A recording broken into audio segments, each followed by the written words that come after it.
Fala pessoal, como é que estão as coisas? Sejam extremamente bem-vindos ao podcast de atualidades do Coruja Sábia. É uma enorme honra tê-los aqui. Lembrando que toda quarta-feira, 19h15, tem episódio novo no canal do YouTube e no Spotify do Coruja Sábia. E de todos dos grandes prazeres desse podcast, o maior é dividir esse espaço com o meu coleguinha, com o meu amiguinho, um dos homens mais brilhantes que eu já conheci nessa vida. E aí, Pedrinho, Pedro Zonta, me conta como que você tá? Oi, tudo bem, pessoal? Olá, boa tarde, bom dia, boa noite. Oi, Gui. Muito bom, a maravilha tá aqui. Cara, bem, tamo aqui.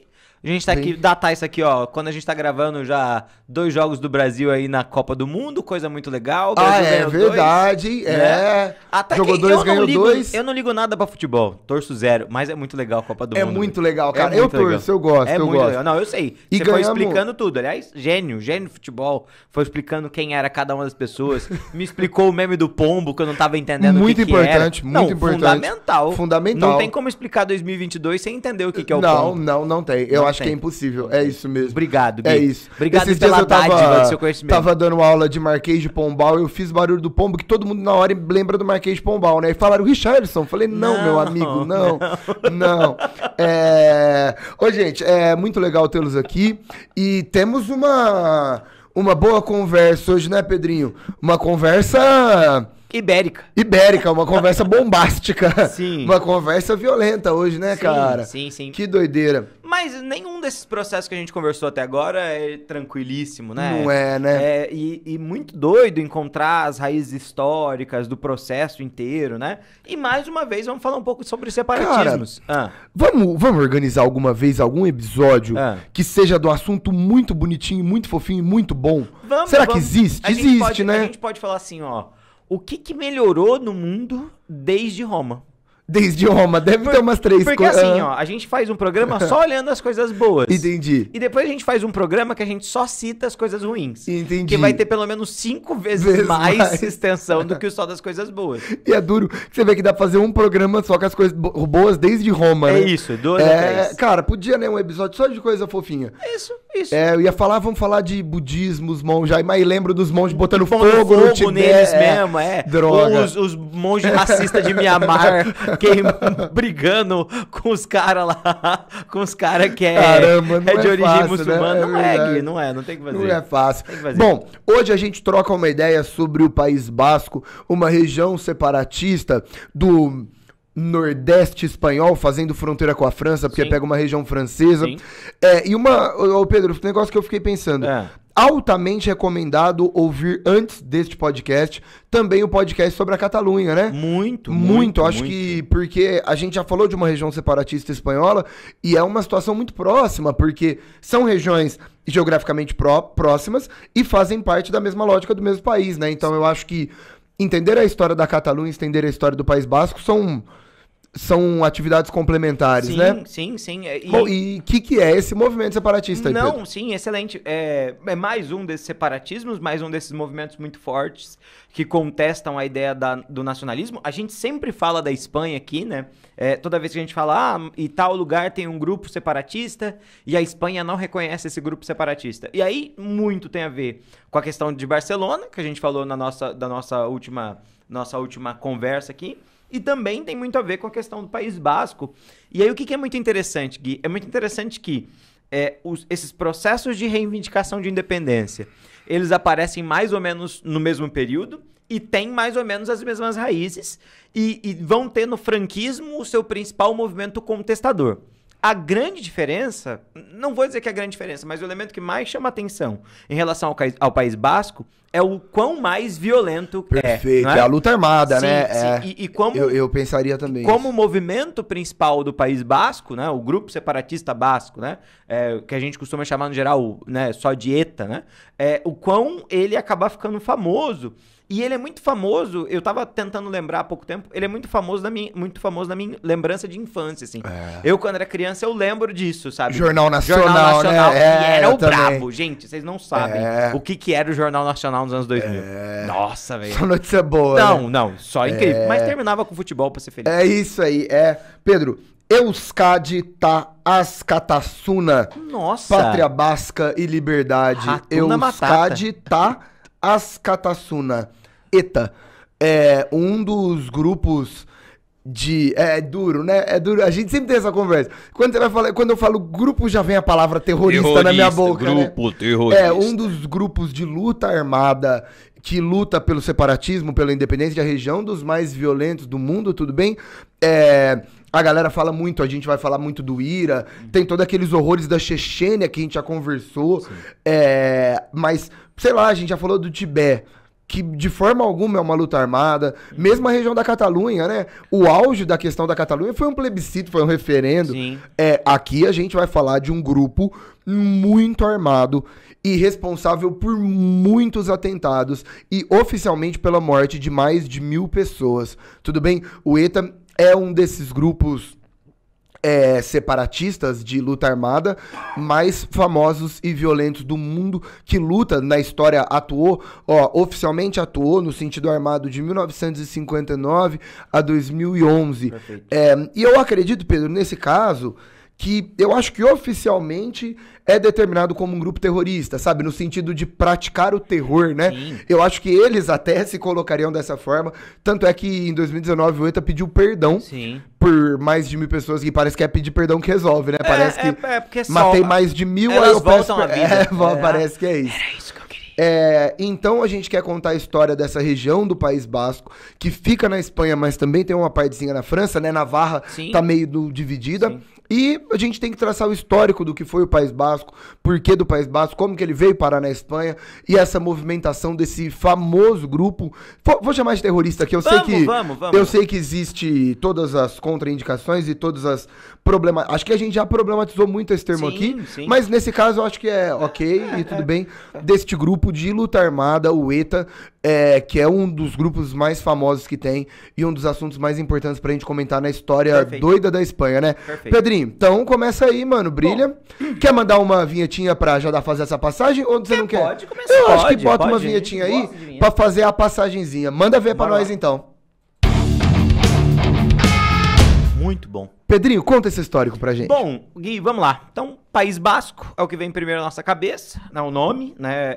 E aí, da onde que vem esses nomes? O que a gente vai encontrar?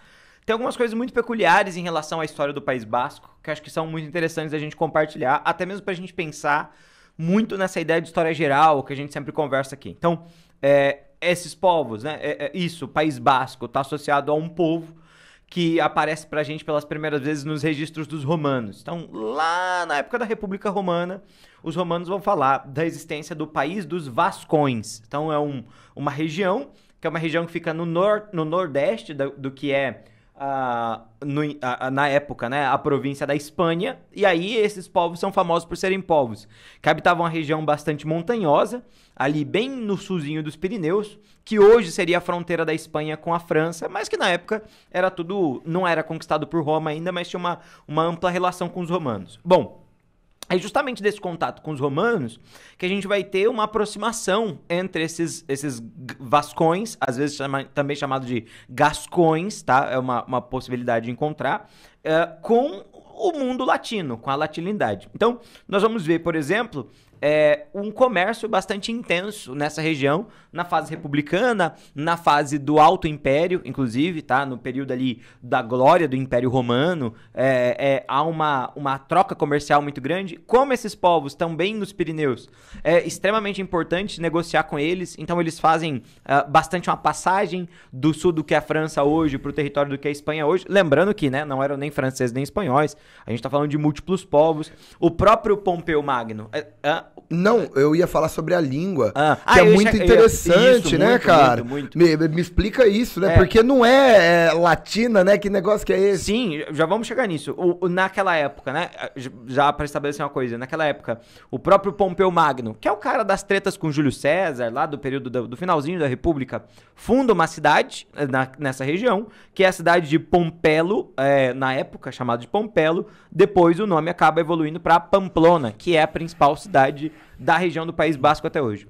E aí, uma coisa muito interessante, esses povos falavam um idioma local que não tem uma raiz greco-romana, um idioma independente, e nem está diretamente vinculado com o proto-germânico, que é o idioma do norte. É uma língua local E o que é muito curioso é que, no geral, o latim tende a se misturar com as línguas locais. Então, o latim se misturou com a língua ali dos portugueses, dos povos lusos, e fez nascer o português. Se misturou com os povos visigodos e fez nascer o espanhol. Se misturou com a língua dos francos e fez nascer o francês, e assim por diante.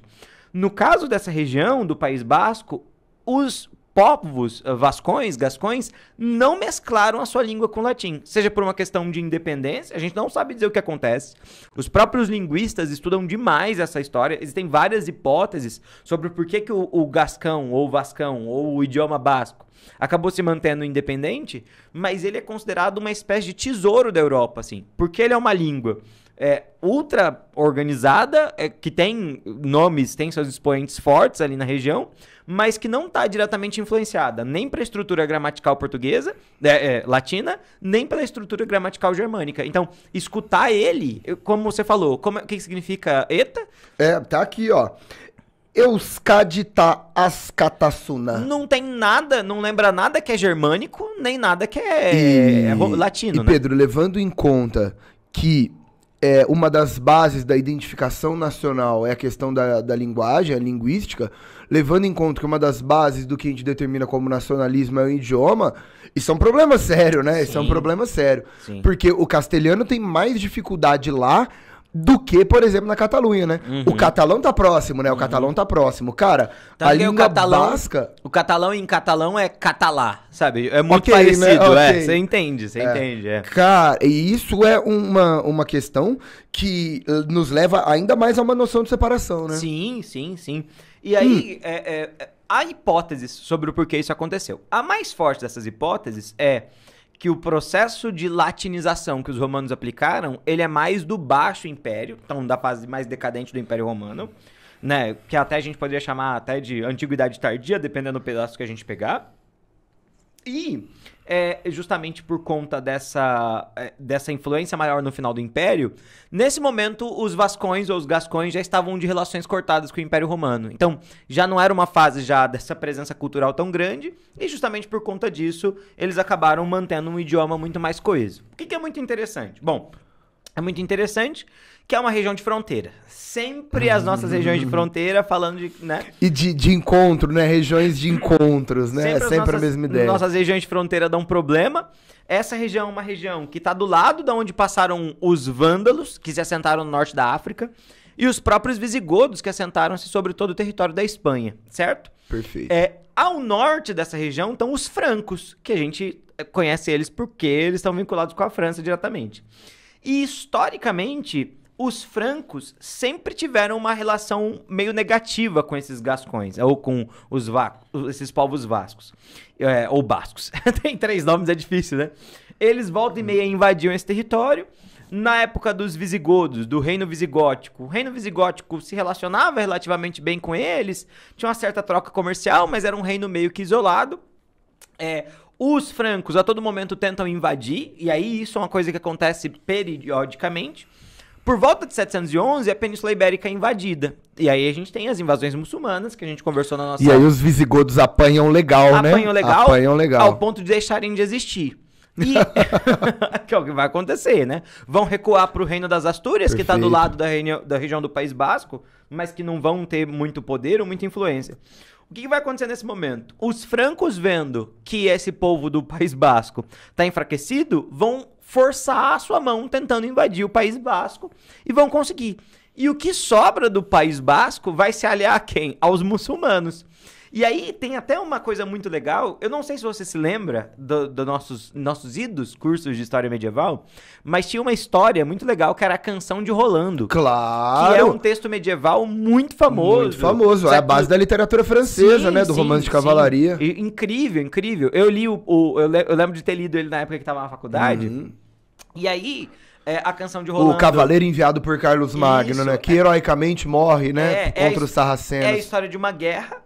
A história da da Batalha de Roncesvalles, em que o Carlos Magno envia uma tropa para a Marca do Sul da França, né? A Marca do Sul, o limite da França com a Espanha. E nesse processo ele vai lutando e tal, e aí tem 6 pares de cavaleiros, né? São 12 cavaleiros, meio um simbolismo bíblico, Carlos Magno é o 13º, igual Jesus Cristo, e esses 12 cavaleiros são muito fortes, isso é uma história medieval do século XIII, muito poderosos, tal, 12, 13, muito poderosos. E o que vai ser muito legal? O mais nobre de todos esses cavaleiros era um cara chamado Rolando, que era sobrinho do Carlos Magno. E na volta dessas expedições, o exército, a parte de trás do exército do Carlos Magno é atacada e o Rolando morre. E é a história da canção de Rolando. E ele morre na Batalha de Roncesvalles, que é uma batalha que tem tudo a ver com os bascos, que estavam dando apoio nessa batalha aos muçulmanos, que acabam vencendo o grupo do Carlos Magno. Então, o próprio Império Carolíngio sempre teve uma relação muito ruim com esses povos. Tanto que eles acabaram invadindo uma parte do território, parte dos bascos acabaram migrando mais para o norte, o que hoje é o interior da França. O que vai ser muito interessante? Interessante que essas brigas para lá e para cá vão acabar se encerrando ali por volta de 824, quando a gente tem a formação do Reino de Navarra, que é um reino cristão submisso à coroa francesa. Então, o Reino de Navarra está vinculado com o Condado de Champagne. O Condado de Champagne está lá no norte, mas o Conde de Champagne, que era um dos nobres mais importantes da França, destrói esse território, que era o território do País Basco, né, que era o território dos gascões, domina essa população e aí se cria esse reino chamado de Reino de Navarra, que vai existir até o 1620, naquelas dinâmicas de poder. Ora mais próximo, né? Vai ser muito importante na Guerra de Reconquista, ora mais próximo de Castela, ora mais próximo de Leão, ora mais próximo de Aragão, ora mais próximo dos próprios muçulmanos nesse sistema. Você quer falar uma coisa? Não, interessante, porque a parte de Navarra, que é francesa, ela vem num episódio louco da França que está associado às guerras religiosas, né? Tem aquela questão do massacre de São Bartolomeu e depois da Guerra dos Três Henriques. Na Guerra dos Três Henriques, o Henrique de Navarra, isso é muito doido, ele que era um protestante, ele é um huguenote, né? Ele vai, no final das contas, assumir o trono francês e ele era da região de Navarra. Então aí ele se converte ao catolicismo, se torna rei e Navarra do Norte passa a ser parte da França. Perfeito. Então é uma região que, mesmo no sentido religioso, já tinha algumas desavenças com o catolicismo. Perfeito, excelente trazer isso. E aí o que é muito doido também, só pra complementar, você fala, bom, então Navarra, você falou que a parte do norte está vinculado com os franceses aí, no casamento, né? E isso acontece a partir de 1589. Então o sul continua independente? Não, o sul já tinha sido absorvido antes, em 1512. Então, o que aconteceu? Esse reino de Navarra tem uma forte identidade vinculada com os franceses, né? Então, de novo, Reino de Navarra, ou País Basco, ou Vasconha, ou Gasconha, é o mesmo lugar. São vários nomes, parece Senhor dos Anéis. É muito louco, né? São vários nomes para uma coisa só. A parte do sul, ela é absorvida pelo Reino de Aragão, através dos casamentos, que são muito comuns. A parte do norte também é absorvida por parte da França. E aí, o que é interessante disso, né, Gui? Interessante que esse movimento, quando a gente olha pro movimento separatista basco, ele tem uma faceta francesa, que quer que a parte da França se torne independente, e tem uma faceta espanhola, que quer que a parte da Espanha se torne independente. Mas, historicamente, eles estão alicerçados ao reino da Espanha e ao reino da França, certo? Muito interessante, né? Certo, Muito interessante. Bom, posso... Claro. Posso continuar a história? Segue pro século XIX. Cara, porque, que louco. Isso aqui de nada vale sem o século XIX. Cara, é muito engraçado isso, né? É uma certeza absoluta. Você não consegue abrir a boca pra falar de separatismo ou de nacionalismo sem falar do século XIX, gente. Então vamos lá. Lembrando que a base total da história do século XIX é o boom dos movimentos. Obrigado pela água. Olha só, serviu bonitinho. Você gostou do barulhinho? Eu gostei. Não, e ficou bonito também. Obrigado. Massagem. E o negócio é o seguinte: o século XIX é o século, principalmente no final do século XIX, é o século do boom dessa questão do nacionalismo basco, e, de novo, seria do boom do nacionalismo basco, do nacionalismo catalão, cara, de qualquer noção da questão do Cáucaso, que a gente já falou do tanto de problema que tem ali, da briga entre turcos, russos e tudo que você imaginar, e da onde você quiser, tá? contar a história do nacionalismo é contar uma história do final do século XIX. E aí a gente já começa a articular essa linha do desejo de autonomia daquela região. E eles conseguiram, tudo bem? Numa França, numa Espanha principal. Gente, ó, só pra falar, tem um pedacinho pequeno na França, mas o movimento é mais associado com a Espanha, né? Sim, mais associado com a Espanha. Sim. Então eu fiquei perdido agora, né? Os franceses estão felizes demais de estarem na França. Tá tudo bem, né? Na Espanha não tanto, né? Não. E aí, a gente já tem uma monarquia espanhola que vai dar algum tipo de liberdade. Portanto, cuidado, tá? Apesar de a gente falar de um nacionalismo básico no século XIX, não existe movimento ali, não existe atividade política intensa, nem nada disso. Qual que é o boom dessa explosão nacionalista, dessa luta por liberdade? Quando a Espanha é tomada por uma ditadura fascista, ultranacionalista, que vai tentar de vez acabar com toda a autonomia e todas as particularidades. E aí, Pedrinho, a gente tem a famosíssima Guerra Civil Espanhola, que, de novo, ouçam o episódio de Catalunha, a gente já comentou sobre ela. Porque a Guerra Civil Espanhola é uma guerra entre republicanos, que são socialistas, e os nacionalistas fascistas, liderados por Francisco Franco. E aí, Pedro, o negócio é o seguinte, os fascistas querem acabar com todas as particularidades e com todas as nacionalidades, se não a castelhana, a espanhola original. E esses caras vão pegar pesado em regiões mais modernas e que defendem mais direitos. É automático que as regiões separatistas migrem para o outro lado, então, né? Então existe uma associação na Guerra Civil Espanhola da região do País Basco e da Catalunha com os socialistas, ok? Com os republicanos. Isso vai além deles serem ou não socialistas. Isso diz respeito ao fato de que nós estamos combatendo o fascismo e aí eu vou me aliar ao outro lado, né? Não tenho o que fazer. Só que numa guerra violentíssima e com o Franco tendo a ajuda da Luftwaffe, né, da Alemanha nazista, ele ganha e assume o poder, Pedro. E nessa história toda, talvez o episódio mais famoso, a coisa mais famosa relacionada à Guerra Civil Espanhola ocorre exatamente dentro do País Basco, né? Sim. Né, isso é eternizado, né? A mais famosa... Mais famoso e mais violento bombardeio que a Luftwaffe fez foi sobre a cidade de Guernica. Guernica é uma cidade minúscula, de 10 mil habitantes. Nada, um ovo mesmo. No nordeste da Espanha, que é bombardeado pela mais moderna força aérea do planeta Terra. E a cidade é destruída. E tem um painel do Pablo Picasso, chamado Guernica, justamente que... relembra essa memória tão dolorosa. E né, terrível, é um painel terrível, muito terrível. Interessante que a maior marca da Guerra Civil Espanhola, então, diz respeito a uma cidade do País Basco. Sim, eu posso um adendo? Claro que você pode, Pedro. Uma outra coisa interessante dessa Guerra Civil né, os nazistas dão apoio abertamente, então... a Alemanha de Hitler manda tropas, a Força Aérea principalmente, para apoiar o Franco, porque eles têm essa proximidade, e soviéticos vão para a guerra, mas sem o apoio da União Soviética. Porque quando se ouve falar sobre essa guerra civil, muitas pessoas, muitos guerrilheiros da União Soviética saem da União Soviética e vão para a Espanha. Mas, de novo, sem o apoio oficial da União Soviética, porque já está na época do socialismo em um só país e tal, tá? Uhum. Então, existe uma presença de soviéticos nessa guerra civil, principalmente do lado desses republicanos socialistas, mas não que a União Soviética apoie a revolução diretamente. A revolução não, né? Apoie a guerra civil na Espanha. Não, troquei todos os latinos. Isso aí, não, perfeito. Tá, bom, gente, a situação é a seguinte... O Franco assume esse poder, né, em 36, 37, a Guerra Civil, teoricamente, só acaba em 39, e aí essa é a base, Pedro. A base de uma ditadura fascista é nacionalista. E como esse nacionalismo militarizado, eu não tolero regionalidades, né? Eu acho que esse é o ponto. Eu lembro muito do Getúlio Vargas na cremação das bandeiras no começo do Estado Novo, né? Excelente, ele pega todas as bandeiras lá, queima tudo e falou: você quer homenagear uma bandeira? Homenagear a bandeira do Brasil. E cria o hino da bandeira do Brasil. E cria o hino da bandeira. Acabou. Ah, mas eu sou do Rio Grande do Sul. Não, você é brasileiro. Ah, eu sou do Pará. Você é brasileiro. Sim. Então a base do Vargas no Estado Novo é a mesma.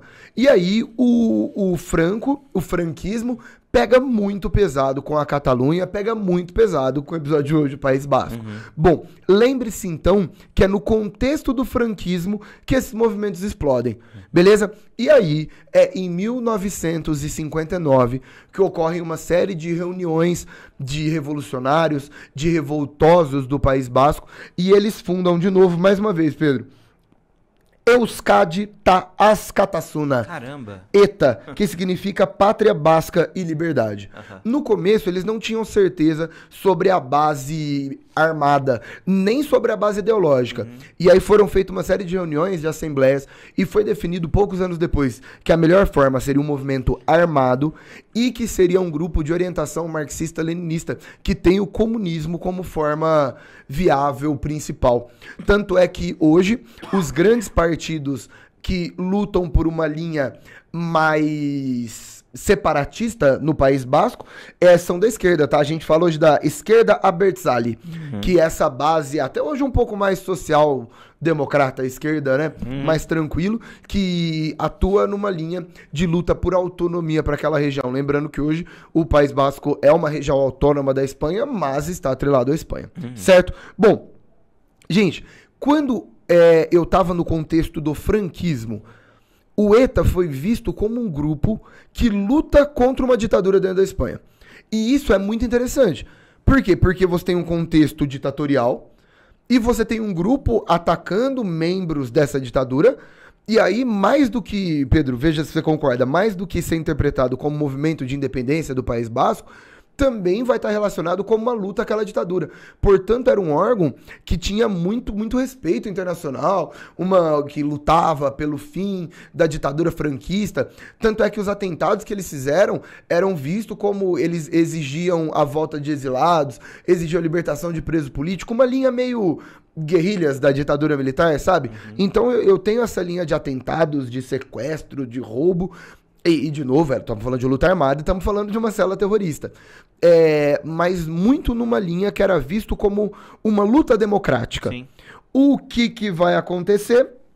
Em 75 começa o processo de redemocratização, né? O caminho da redemocratização da Espanha, que meio que termina em 78 com a nova Constituição.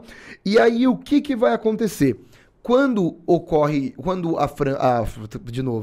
a Espanha elabora uma nova Constituição, acaba o franquismo, Juan Carlos I, falamos muito dele também, assume o trono, e a Espanha organiza um processo vai ter até presidente de governo, uma lógica meio parlamentarista lá, democrática, com uma Constituição em 78 que transforma o País Basco numa região autônoma, junto com a Catalunha.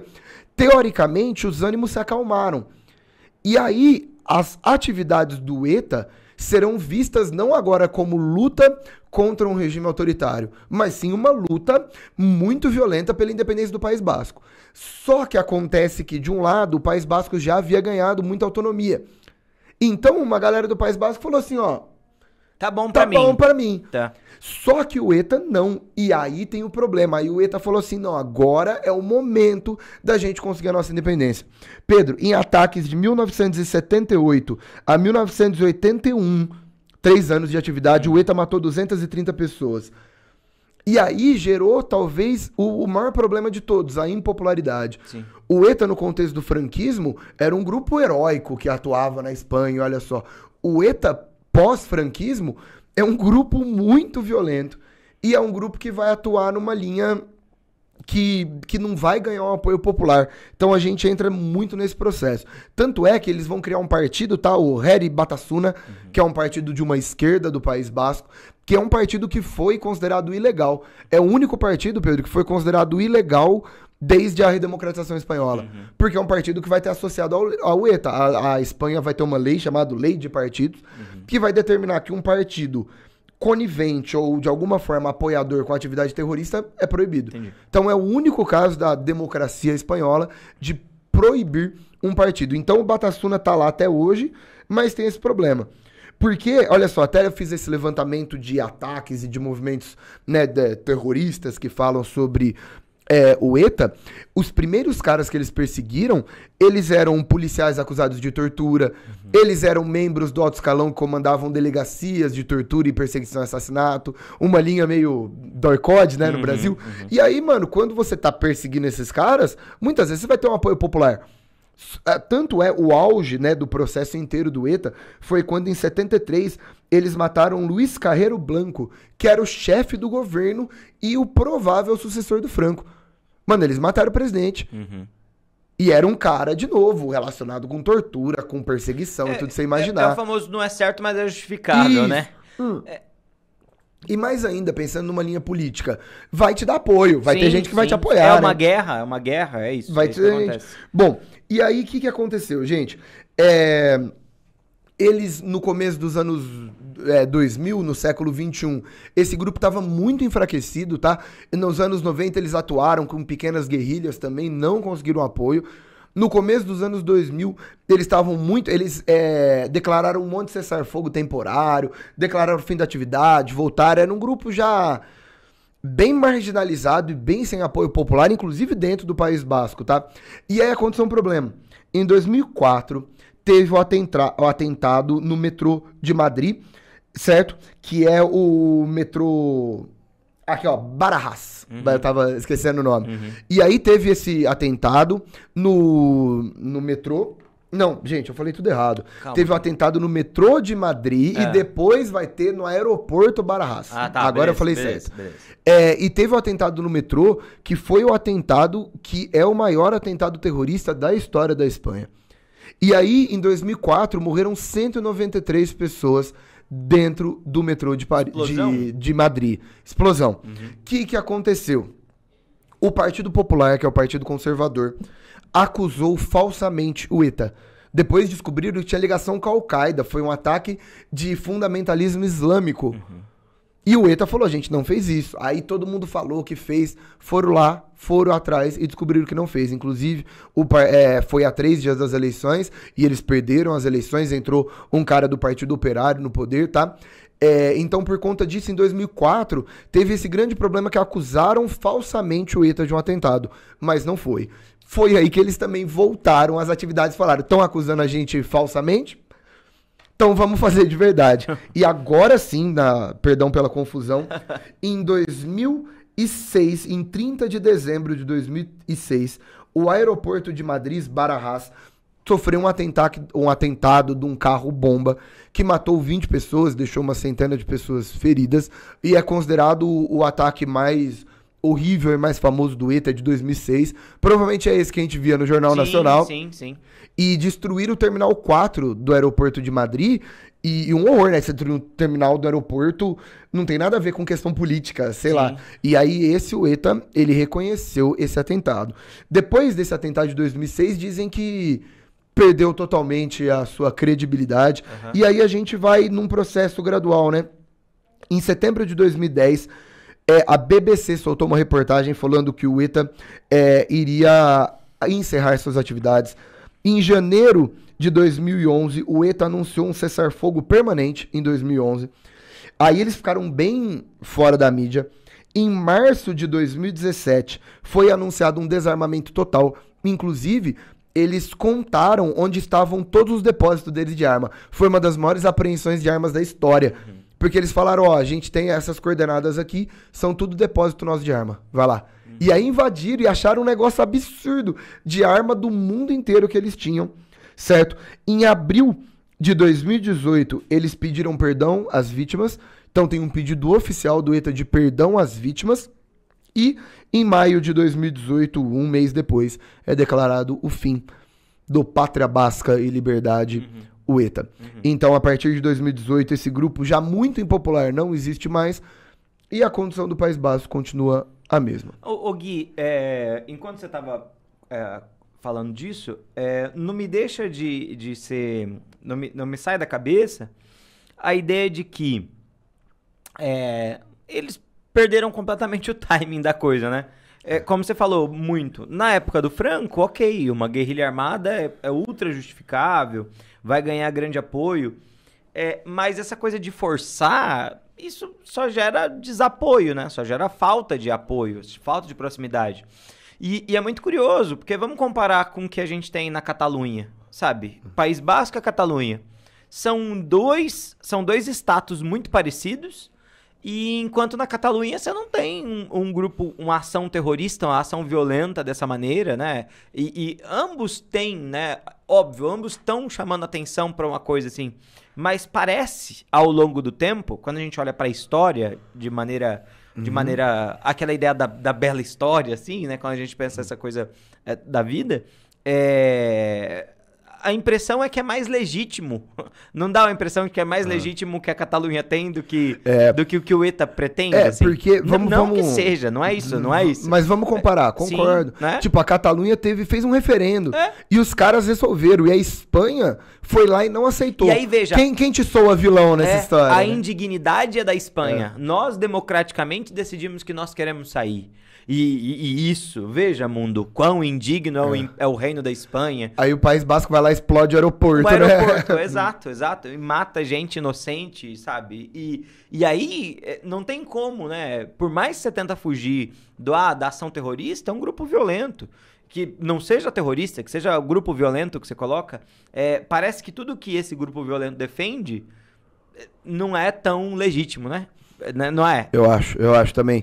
E principalmente do ponto de vista cru da geopolítica, cara, quando você começa a fazer isso, você não vai ganhar um apoio, né? Você não vai ter apoio de comunidades internacionais, por exemplo. Porque que interesse que um país de fora teria em agir contra a Espanha? É isso. E a favor do ETA, né? E a favor do ETA, exato.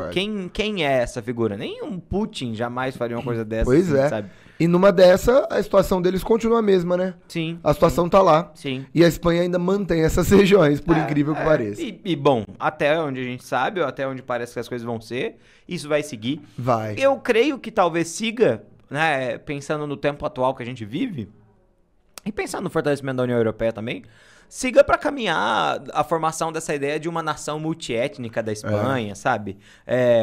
Que é uma ideia muito... Garantir essa ideia federalista europeia. Muito contemporânea da política, assim. Olha, identidade nacional não é o que a gente tem em comum, mas são as nossas diferenças vinculadas com o nosso passado, né? Que é uma maneira interessante de se pensar a construção do Estado no século XXI. A gente não tá mais na era do nacionalismo, apesar de ter gente que gosta de tentar trazer isso à tona, né? É bizarro. Enfim. É isso.